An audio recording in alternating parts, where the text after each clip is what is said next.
Can anyone share with me what they think the 3 top fears of Americans were in 2017? Anybody? Terrorism, politics. Terrorism, politics. Public speaking. Public speaking. Losing your cell phone. Losing your cell phone. Losing your job.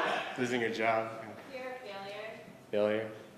I was really surprised because before I thought like everyone's always said public speaking, heights was one of them, and bugs, but those weren't the fears. The fears in 2017 was corruption, was healthcare, and polluted water, oceans and drinking water.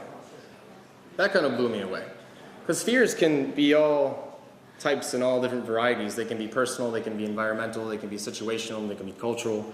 It all kind of depends on what you're currently living in. And they've even found that fears can be genetic.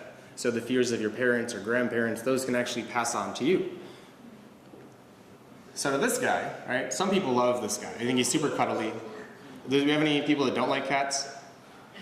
It's okay, you can be honest, we're being open, raise your hands, right? Those people see this. They see like a demon cat. Yeah. Okay? That's what you see. I don't see that. I see like a cuddly creature that wants to give me hugs and not scratch me. And if he does scratch me, it's cute. So this is something that happens to me. So normal shower, right? People look forward to it. They're like, oh yay, nice and warm, relax. I think of someone hiding behind the shower curtain, and I actually sometimes have to move it back and look to see that no one's there. It's strange, right? Yeah, you're laughing. But some fears are kind of illogical. Like, so this one. So in graduate school, I used to go work out at this gym at UIC. It was a beautiful gym, and it was an amazing pool. It was just an Olympic-sized pool.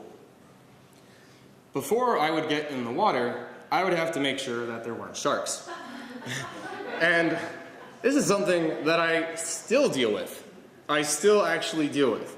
Doesn't stop me from swimming, but I walk into a pool and I look in the shadows and I make sure there aren't sharks. Because you know what? You never know. Someone may walk in and put a shark in the water.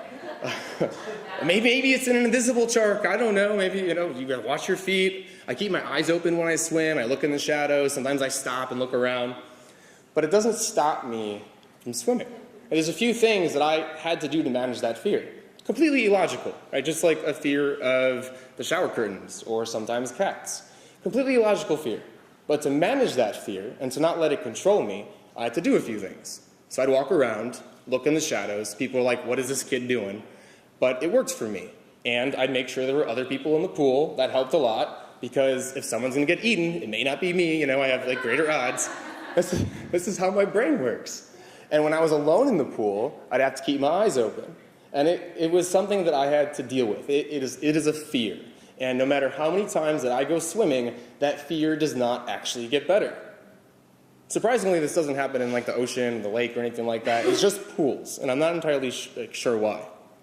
But this kind of represents that our fears may be completely illogical, but they're real, right? They're programs in our brain based on either genetics or experiences or our culture that we live in, and they can hold us back if we don't figure out ways to actually manage them. And even if they're illogical, like checking the shadows for sharks in an Olympic-sized swimming pool, I was able to manage that fear and still go swimming. Because what's more illogical than just the fact that I think there are sharks in a pool would be if I let that thought actually control me and allow that programming to affect my experiences today.